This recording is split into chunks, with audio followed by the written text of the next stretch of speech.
Hello, everybody. Thank you for tuning in to Workforce Wednesday.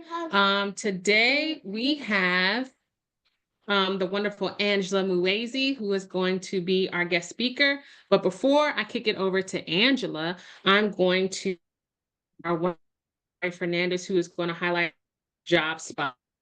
All right, Amari, it's on you. Hi, everybody. Good afternoon. My name is Imari, and I'm the Junior Executive Director at Q, and I'm currently overseeing the Youth Job Spot. So I'm gonna put the link to the job spot in the chat first so that you guys can look along as well. And then I'm gonna share my screen. So this is a quick overview of what you'll see when you enter the job spot. We have different tabs for different categories of jobs. As you can see, finance, government, hospitality, and tourism. And it goes all the way to the end here where we have alternative options such as internships, apprenticeships, certificate programs, and a tab for upcoming job fairs in the Bay Area. And then I'm going to switch over to my slideshow and share you guys a couple jobs. So 2 jobs that I'm highlighting this week are going to be a TSA agent job at the Oakland Airport, and that can be found under our hospitality tab.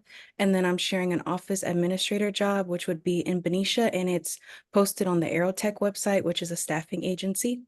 And this one can be found under the business administration tab. And I wanted to highlight an upcoming career fair hosted by the Workforce Development Board of Solano County, and it'll be in Fairfield on October 17th. And you can find more information about it on the job spot. So if anybody has any questions, you can reach out to me. My email is imari@Center for Urban Excellence. Thank you. Awesome. Thank you for Amari for sharing. So you please make sure that you check out the youth job spots. The opportunities are being updated every week. There are seasonal employment, there's long-term employment, whatever you might need. Of course, all the Halloween and Christmas stuff is listed. They're hiring 16 and up. So please make sure you're taking advantage of that. Again, welcome to Workforce Wednesday. The fall series is going to be dope. So make sure you guys are attending. We're going to have biotech, accounting, healthcare, culinary, and so many more guest speakers. But I want to go ahead and introduce our guest for the night. She is so amazing. Her name is Angela Muhwezi-Hall. Miss Muhwezi-Hall is the co-founder of Worktorch, a groundbreaking career platform tailored for the service economy. She and her sister became the first woman in Kansas to raise over $1 million in venture capital. 1 million. That's dope. Angela earned her undergraduate degree from Kansas State University and worked extensively in Los Angeles as a career and educational advisor in the inner city schools and at the University of Southern California. Now based in Chicago, she is passionate about serving disenfranchised communities and empowering young people to pursue entrepreneurship in the tech industry. So without further ado, rounds of applause for Angela. And girl, the floor is yours, ma'am. All right. Well, thank you so much. I really appreciate the opportunity to be your first guest of the series. It really is an honor, and it's amazing all of the great work that you are doing. And I just appreciate the opportunity to share my journey to entrepreneurship. And as I go along, this is going to be me just kind of sharing my experience. And so if there's ever a question or something like that, feel free to raise a hand, put it in the chat. But I really just want to let you all know this evening about the importance of being open to what the journey of life can bring. And also there's a lot of power when you let yourself become the fullness of what you are. And so just a little background, I am born and raised in Kansas. I was raised in Wichita, Kansas. As Anisa said, I went to Kansas State. Now I'm working in tech, but when I went to Kansas State University, I didn't know what I wanted to do. I was one of those kids that went to college because that's what I thought I was supposed to be doing. Okay, yes, come on, the dub, don't get me hyped. But I was one of those students that I just went to college because that's what I believe that was my next step. When people said, what do you want to do with your life? I really did not know. I liked music, I liked art, I liked science, I liked a lot of things. And stuff keep being in your pocket, I so had stuff is at the constantly. time. Oh, is there? Can you guys hear me? Okay. Okay. At the time, I was pretty good at science and I had braces, and I was like, hey, maybe I'll be a dentist.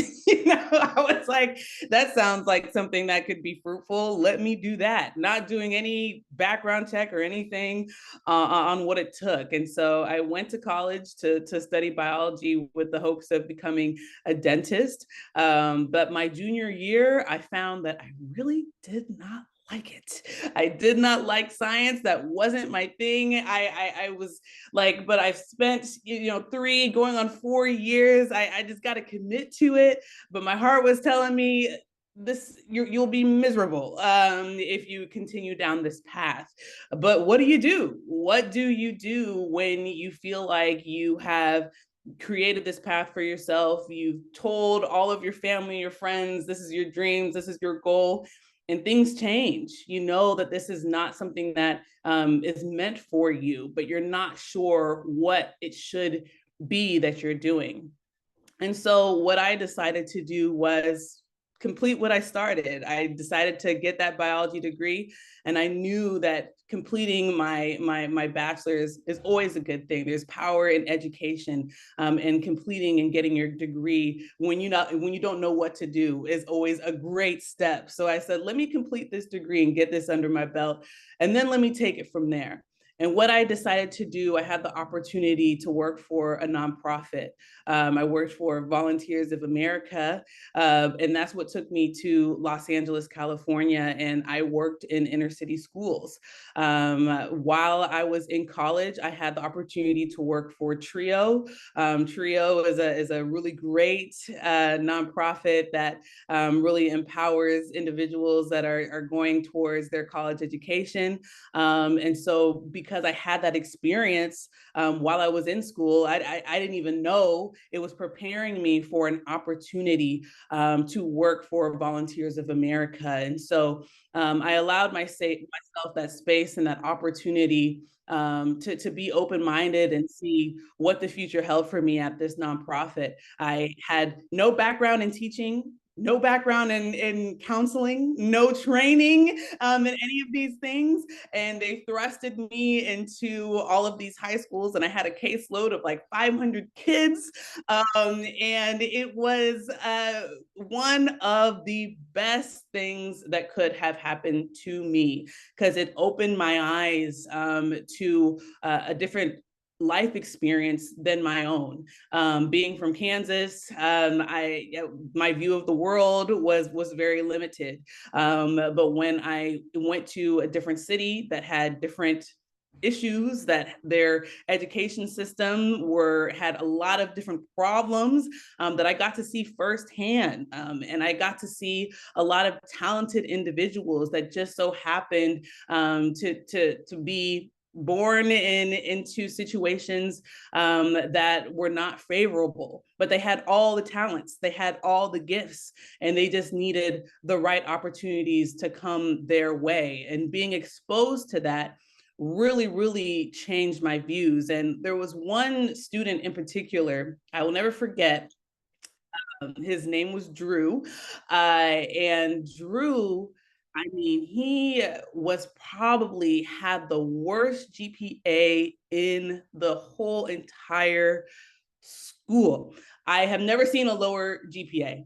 And when everyone was getting ready for the SATs, he came into the college center and he was like, should I take it? And I was like, hey, you might as well. It's free. If you want to take it, take it.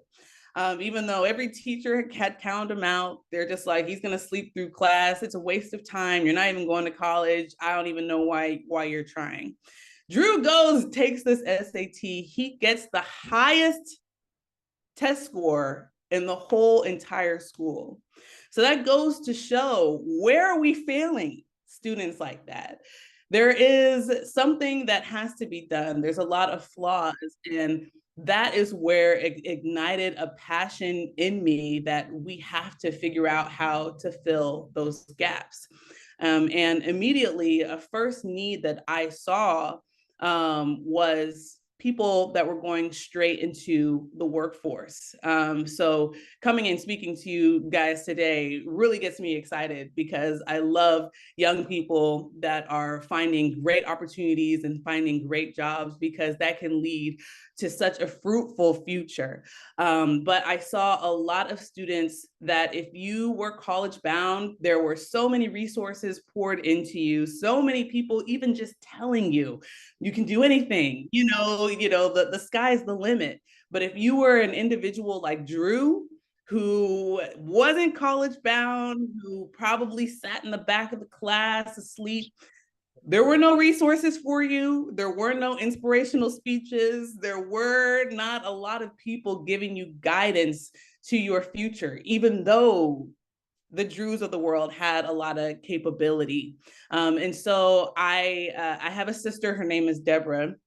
And Anissa knows Deborah very well, and we're very, very close. And every time, every day after I got off work, I tell her my experiences, and I told her that I was noticing that a lot of students were going straight into the workforce, and they did not know how to work the system. They did not understand that you can start as a cashier, and you can work your way up to a district manager, and you can work your way up to running the whole chain from the corporate office, and this happens so many times. But a lot of people get stuck in stagnant jobs and get job stifled because they just aren't aware. And so from that, I started to write out what my platform would be to solve this problem, how I would be able to help individuals that were going straight into the service industry, straight into working in retail, and helping them maneuver the system and take the reins of their own going up in their own career, and not waiting for their manager to give them a promotion, not waiting for someone to tell them that this is the right opportunity, but for them to be able to have it in the palm of their hand. So I didn't even know what to do with this, but I just knew it was an idea, and I wanted to just start jotting it down. And every time I came up with a new idea, I would talk to my sister about it. Hey, it'd be cool if we had a platform that did this, and it can let people know about trainings, and it can let people know about jobs that are good fits for them, and all of that great stuff. And she would say, "Oh, that's great. You should build it." And I was like, "No, that's not what I do." So I kept on getting those ideas and laying out that groundwork, but I put it on the shelf. I put it on the shelf because here I am, this individual that's working in inner city schools. I have no background in tech. I don't know the first thing about coding. I don't know the first thing about developing or anything like that. So I was just like, this is not for me, but it'd be cool to do. So I continued on in my career, and I moved to USC, University of Southern California, working and advising there. But always that idea for helping individuals move up in their career that were going straight into the workforce was something at the back of my mind, and it would always come back around, whether it was me working with a student, whether it was me talking to a business owner, talking about how hard it was for them to retain their staff, whatever the case may be. It kept coming up, but I always had an excuse as to why I could not do it, until COVID. COVID happened, and as we all know, the world absolutely stopped. And during that time, we all saw how important essential workers were. And it really put a spotlight on something that I have been feeling for a long time, that we need to make sure that people have the power in their careers, and that if they're working in the service industry, if they're working in retail, a lot of people would use terms as unskilled laborers, or things that really dehumanize people. But if you're working with customers directly, that takes a lot of skill, that takes a lot of patience. You can be a server, and that server experience will teach you how to be a leader in the corporate space, wherever you want to be. And so during 2020, we saw a lot of people lose their jobs. We saw a lot of people have to find work fast. We saw a lot of people make pivots, and we saw a lot of people make changes. And my sister called me in the middle of the night. She literally called me at 3 a.m. Okay. I don't know if y'all have ever gotten a call at 3 a.m., but it is frightening. I'm like, what is going on? But she called me at 3 a.m. and she was like, the app. And I was like, hello?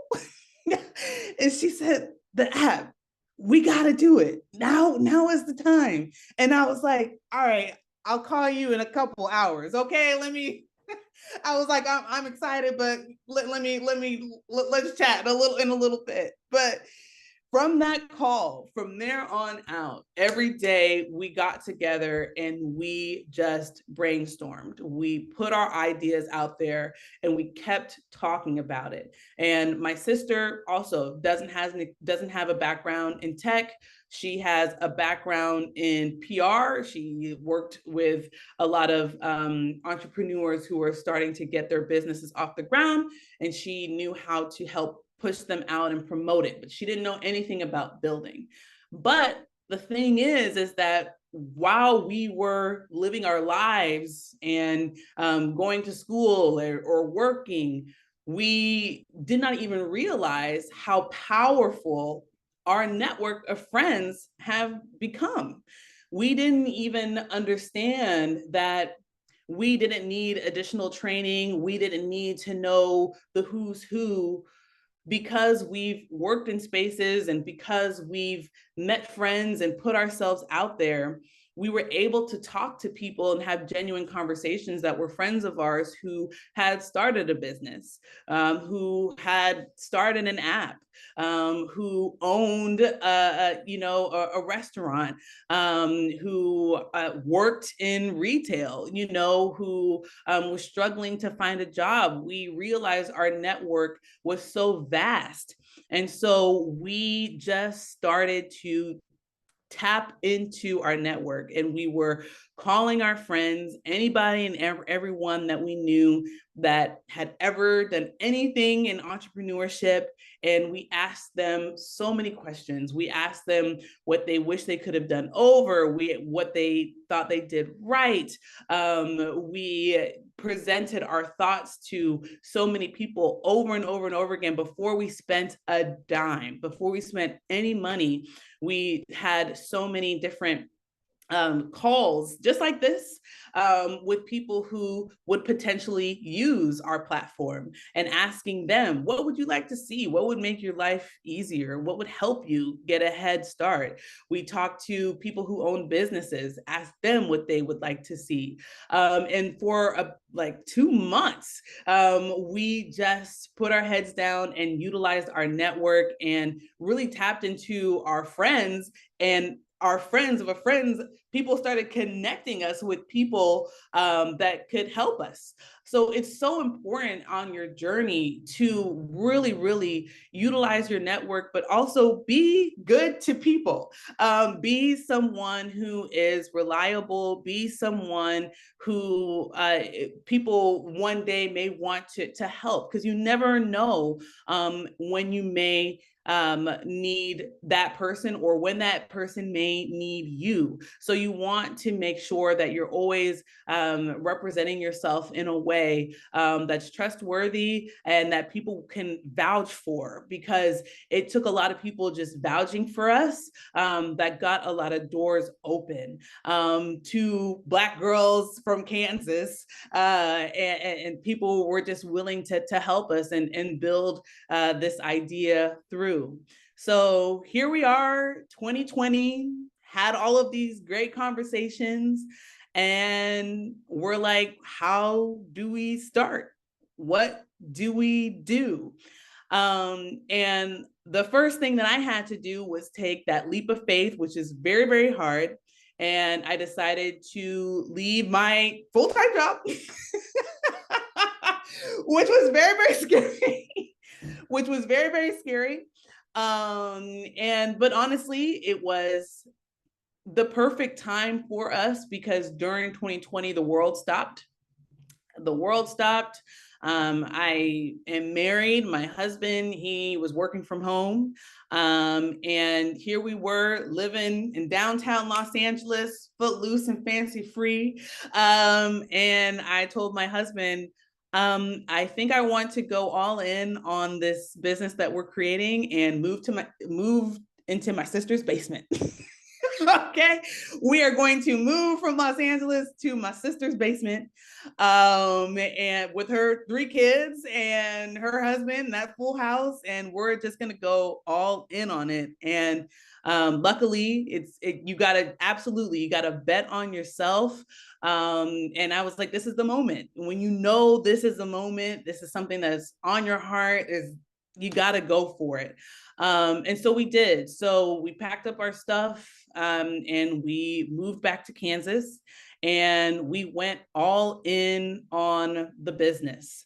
And because of that, we were able to get into what's called an accelerator program. So if you start a business of any kind, if you do any kind of entrepreneurial business, I would highly look at accelerator programs. They have accelerator programs, whether you are in technology, whether you are in the restaurant industry, whether you are in retail, and there's so many. They're basically boot camps to teach people how to start your small business.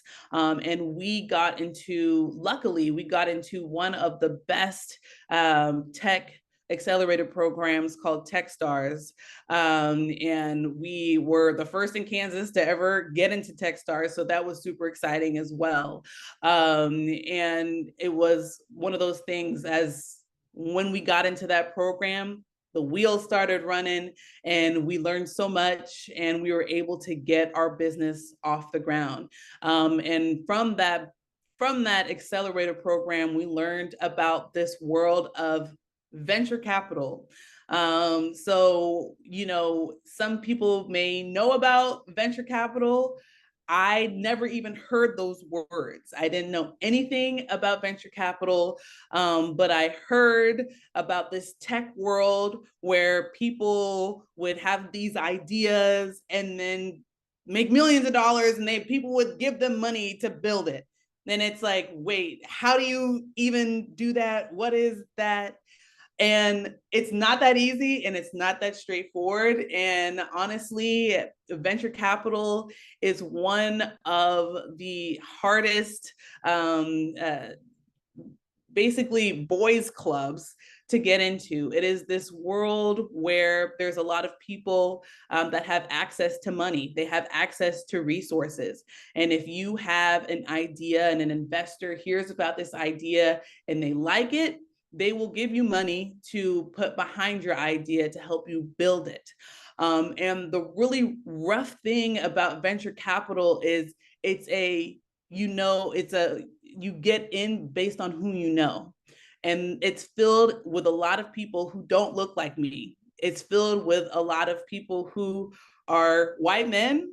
And if you don't go to the particular schools, if you don't work for particular companies, it's really, really hard to break into the venture capital world and get investors to believe in you and have faith in you.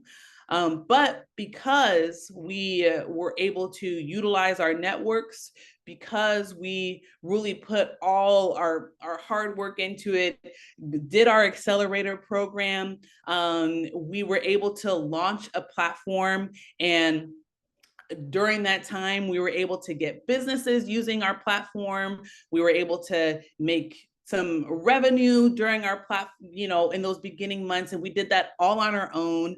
And we had to, a lot of times people are able to get investors based off of an idea, based off just, I have an idea and I want you to invest in me. But for my sister and I, we had to have thousands of dollars in revenue. We had to have a long list of businesses who were utilizing our product just for people to look at us. But once we were able to prove ourselves, once we were able to show that we were serious business, we got our first investor. And that from that one investment, we were able to make our first hire and really change things for us. So that first hire, we were able to get a CTO, so a chief technology officer, and we really moved fast in that time. And it's crazy to think that that was 4 years ago when all of this happened. And so from that time, we have just continued to build. We've continued to grow. We've continued to pivot. When we first started the platform, it was just about jobs. It was just about how can we help people get work fast. But now we have evolved into Worktorch, where we are helping people retain their staff by showing them how they can grow within the company without their manager letting them know about those opportunities. We're able to connect them to those opportunities within the company. So we went from my sister's basement to just us two to now we have a team of 10 people, 10 mighty people, and we're rocking and rolling. And we have been able to work for a lot of different great businesses like STK and Freddy's, Frozen Custard and Price Chopper and Hobby Lobby. And it's really been a great ride for us. Lots of challenges when you're starting a business. Lots of challenges when you are managing people and hiring people and all of that. But with every step, I would not change a thing, but I always have to reflect back to that kid that was going to college and did not know what she wanted to do, that had no idea what she wanted to do, that chose biology just because she thought that sounded good. But because I took chances on myself, I continue to build my network. I really put myself into situations where I can help people. And by putting myself in situations where I can truly help people, I saw where the needs were. And, by listening to myself and listening to what those opportunities were, we've been able to help thousands of people take ownership of their career.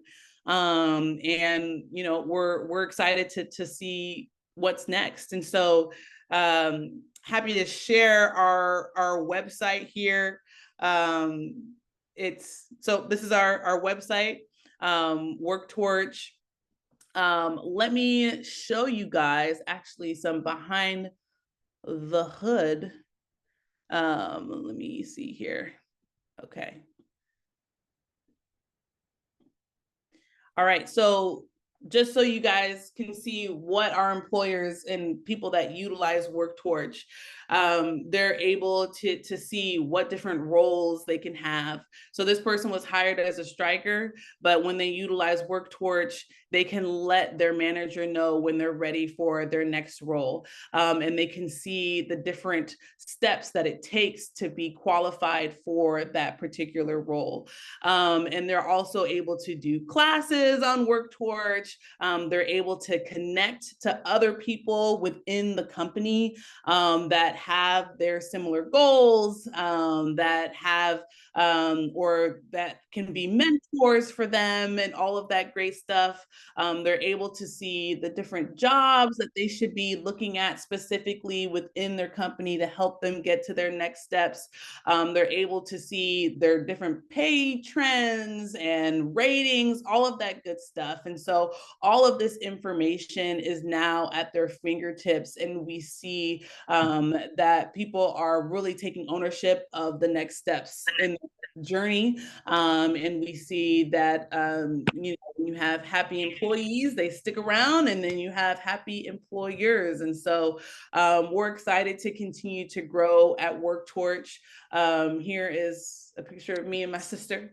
And, we're just excited to see what is ahead of us. But as I wrap things up here, I just want to inspire all of you all to just continue to take chances on yourself, to understand that you truly, if there is something that is within you that has been nagging at you and pinching at you, to go for it, absolutely take a chance and go for it and bet on yourself. Because, if we had not taken a chance on ourselves, there are so many people that have utilized Worktorch that have been able to get higher salaries and be able to get better jobs. And there's a lot of people whose lives have changed from using that platform. And, if I think about if we've never gone for it, how we may not have been able to impact those people. So if you have a particular passion or something that you really want to do, you need to go for it, because there may be people that are relying on you to take a chance on yourself. And also there's nothing that you cannot do. Take it from this girl who has no training in tech and found herself in this tech world, that you are capable, especially when you have people such as this organization that are behind you, lifting you up, and supporting you every step of the way. So utilize your network and absolutely just go after it. So that is it. If there's any questions or anything, I'm here. But thanks so much for having me. And Anissa, I'll hand it back over to you. Angela Muhwezi-Hall, thank you so much. Such an inspiring story about betting on yourself. Excuse me. So, about betting on yourself, about networking, about do whatever's nagging. Move into the basement, y'all, if you have to accomplish whatever your goal is. Move into the basement. And when that 3 a.m. call comes in, it may not be anything tragic. It may be somebody saying, hey, we need an app. We need you to do it. So Angie, I so appreciate you sharing your journey and how you ended up being able to help so many people. There were so many people connected to your vision, to your solving a problem, and we just genuinely appreciate you. I'm so proud of you. All I can do is sit here and smile as you were talking, because I remember when you wanted to be a dentist. You remember, girl. So I am grateful to hear the other side and what it's turned out to be. And so even watching you develop Worktorch as you were kind of doing some small, like sharing on social media and things. So super proud of you and Deborah. And I can't wait to kind of go and tool around and see how can we use Worktorch at Center for Urban Excellence. Yes. So I so appreciate you. If anybody has any questions for Angie, you can come off of mute, or you can drop it in the chat. Looks like you're getting some kudos here, Angie. Thanks, y'all. Thanks for the valuable information. Have a great night. Thank you. Go for it. That was me. But yes, I just so appreciate you, Angie. You have been dope. And I'm not going to hold you all. I know it is about 8 or 9 where you are, or somewhere close to that. But thank you all for hopping on this evening. I will see you all next week for Cypress Mandela. They are a community-based organization dedicated to improving the lives of people. They have PG&E pathways, BART, UC Berkeley, safety, EPA. So lots of information there. So make sure you tune in, same time, same place next week at 5:30, minus my co-host here in the background. But Gabby, no, thank you. So overall, thank you all so much for coming. Oh, stop. All right, Angie. All right, you guys have a great night. Thank you so much, Angie. Thank you so much for having me. Indeed. Thank you.